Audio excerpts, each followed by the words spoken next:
Oke, shalom, selamat pagi semuanya. Shalom. Saat ini dan peserta didik yang hadir pada pagi hari ini, terima kasih. Dan saat ini kita akan memulai pelajaran kita pada pagi hari ini. Namun sebelumnya kita berdoa terlebih dahulu. Silakan yang bertugas memimpin doa pada pagi hari ini. Silakan. Terima kasih. Sebelum pelajaran kita dimulai, kita akan absen terlebih dahulu. Yang tidak hadir hari ini hanya Debbie ya, tadi ya. Oke, baik. Kita akan masuk dalam pembelajaran kita hari ini tentang Tuhan pedoman kehidupan keluarga. Ya, Tuhan pedoman kehidupan keluarga.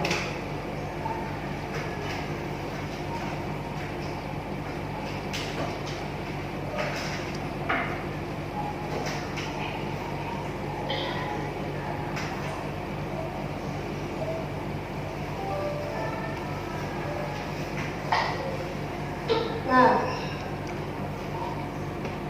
perkenalkan nama Ibu Murfi. Saya mengajar pendidikan agama dan budi pekerti kelas 11. Saat ini kita akan belajar tentang Tuhan pedoman kehidupan keluarga dari bahan Alkitab. Silakan membuka dalam Kejadian pasal 2 ayat 24. Kita akan masing-masing bisa membacanya di tempat masing-masing ya. Nah, kompetensi dasar mengakui peran Allah dalam kehidupan keluarga. Yang kedua, mengembangkan perilaku tanggung jawab sebagai wujud dari pengakuan terhadap peran Allah dalam kehidupan keluarga. Yang ketiga, memahami peran Allah dalam kehidupan keluarga. Dan yang keempat, bersaksi tentang peran Allah dalam keluarganya. Nah, indikator kita pada pagi hari ini, anak-anak, menjelaskan pengertian dan bentuk keluarga. Yang kedua, menguraikan fungsi keluarga. Ketiga, mengungkapkan peran Allah dalam kehidupan keluarga. Empat, menghayati dan memaknai peran Allah dalam kehidupan keluarga dengan menjunjung tinggi nilai Kristiani. Dan yang terakhir, menuliskan dan menyampaikan kesaksian pribadi tentang peran Allah dalam kehidupan keluarga peserta didik. Nah, yang pertama kita belajar tentang pengertian keluarga. Ya. Menurut Kamus Besar Bahasa Indonesia, keluarga berarti ibu dan bapak beserta anak-anaknya atau seisi rumah. Pengertian ini mengacu pada aspek antropologis, yaitu manusia dalam lingkungan keluarga. Istilah keluarga berbeda dengan istilah rumah tangga. Rumah tangga lebih bersifat material, ekonomis, yaitu sesuatu yang berhubungan dengan urusan kehidupan dalam rumah seperti belanja dan sebagainya ya. Nah, itu menurut Kamus Bahasa Indonesia. Definisi keluarga yang lain menurut Hendy Suhendi adalah suatu kelompok yang terdiri dari dua orang atau lebih yang direkat oleh ikatan darah atau perkawinan dan atau adopsi serta tinggal bersama. Itu definisi keluarga menurut Hendy Suhendi. Nah, meskipun keluarga didefinisikan secara berbeda, namun terdapat kesamaan dalam rumusan yang berbeda. Kesamaan itu mencakup ciri-ciri pokok, yakni keluarga merupakan kelompok atau persekutuan sosial yang paling kecil. Yang kedua, keluarga terbentuk apabila ada ikatan darah, perkawinan atau adopsi.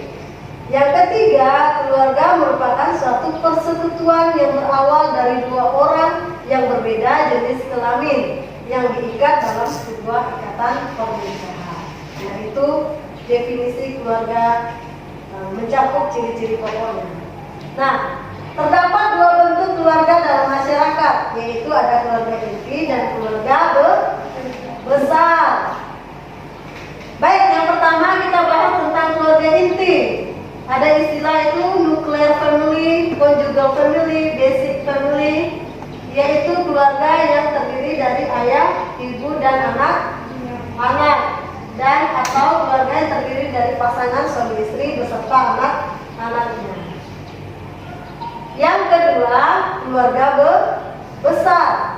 Dengan istilah extended family, consanguine family, yaitu kelompok yang terdiri dari semua orang yang berketurunan dari kakek dan nenek yang sama, termasuk keturunan masing-masing istri dan suami. Atau dengan kata lain, keluarga besar adalah keluarga batin ditambah keluarga kerabat yang lain yang memiliki hubungan erat, hubungan darah dan senantiasa dipertahankan. Misalnya, kita masuk dalam fungsi keluarga.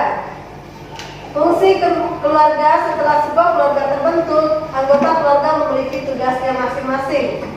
Suatu pekerjaan yang harus dilakukan dalam kehidupan keluarga inilah yang disebut dengan fungsi. Ya. Adapun fungsi keluarga adalah sebagai berikut. Yang pertama, ada 9 fungsi ya. Yang pertama, fungsi biologis.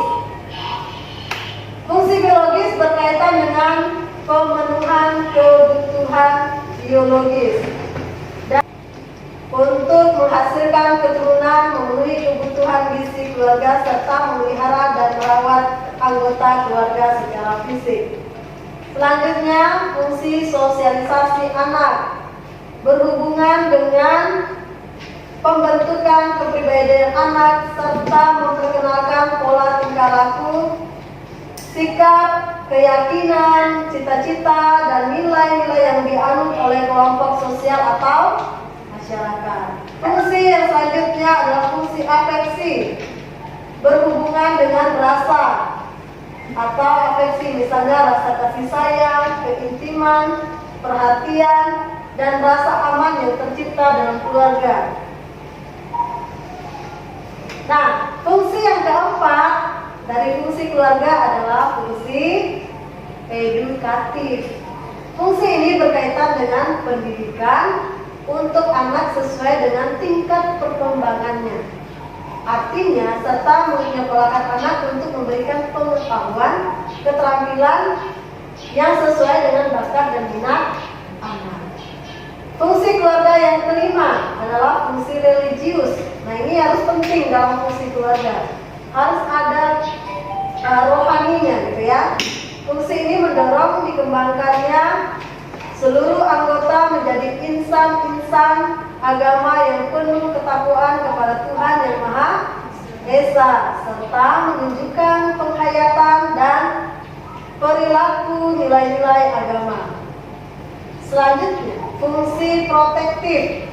Fungsi ini bertujuan agar memberikan tempat yang nyaman bagi anggota keluarga dan memberikan perlindungan secara fisik, ekonomis maupun psikologis bagi seluruh anggotanya. Dan yang selanjutnya, fungsi keluarga selanjutnya adalah fungsi rekreatif. Fungsi ini bertujuan untuk mencari hiburan, memberikan suasana yang segar di dalam keluarga, lingkungan keluarga, suasana gembira dan segar di dalam lingkungan keluarga. Ini fungsi rekreatif. Fungsi yang selanjutnya adalah fungsi ekonomis yang berkaitan dengan orang tua yang mencari sumber-sumber penghasilan untuk memenuhi kebutuhan keluarga dan pengaturan penggunaan penghasilan keluarga untuk memenuhi kebutuhan keluarganya. Dan yang terakhir adalah fungsi status sosial.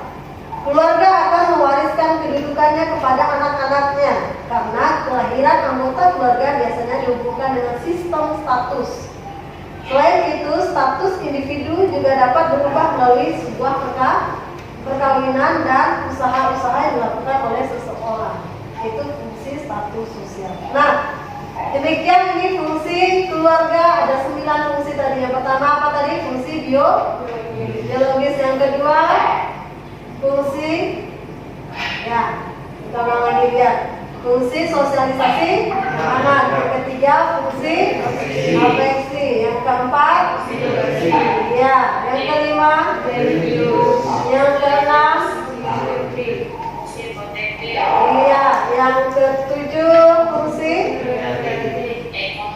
iya, ekonomi. Selanjutnya yang terakhir fungsi status sosial. Oke. Nah, selain fungsi keluarga yang sudah diuraikan di atas, secara khusus menurut iman Kristen, fungsi keluarga seperti yang dipaparkan dalam kitab suci orang Kristen, yang pertama adalah keluarga itu fungsinya sebagai teman sekerja Allah. Wow, bayangkan ya, kita sebagai teman sekerjanya Allah dalam mengelola apa tadi? Alam semesta, segala isinya.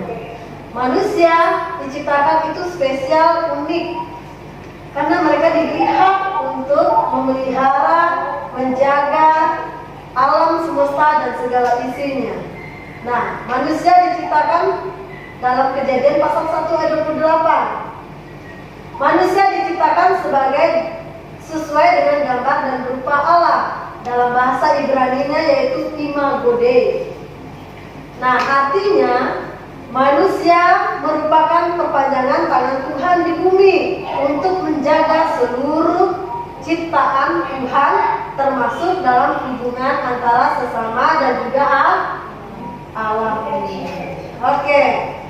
Selanjutnya, fungsi keluarga menurut iman Kristen adalah sebagai lembaga pendidik utama dan pertama. Dalam kitab Ulangan pasal 6 ayat 4 sampai 9. Sebagai orang tua harus mengajarkan kepada anaknya berulang-ulang, tidak hanya satu kali. Nah, orang tua kalian di rumah kan pasti mengajarkan kalian terus, memberi nasihat.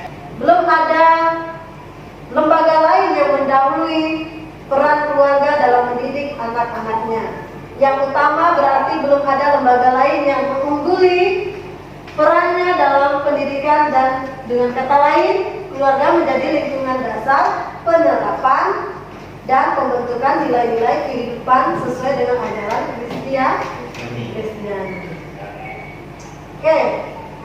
Yang ketiga, yang terakhir, fungsi keluarga dari iman Kristen adalah sebagai wadah, tempat ya, sebagai tempat semua anggota keluarga dalam mengekspresikan kasih, terus mengekspresikan apa? Kesetiaan dan sikap saling menghormati. Dalam Efesus, setiap anggota keluarga berkewajiban menciptakan lingkungan keluarga yang harmonis dengan menghayati dan melakukan ajaran-ajaran Kristiani sehingga dampaknya dapat terpancar dalam lingkungan masyarakat yang lebih luas. Demikian materi kita hari ini tentang Tuhan pedoman kehidupan keluarga.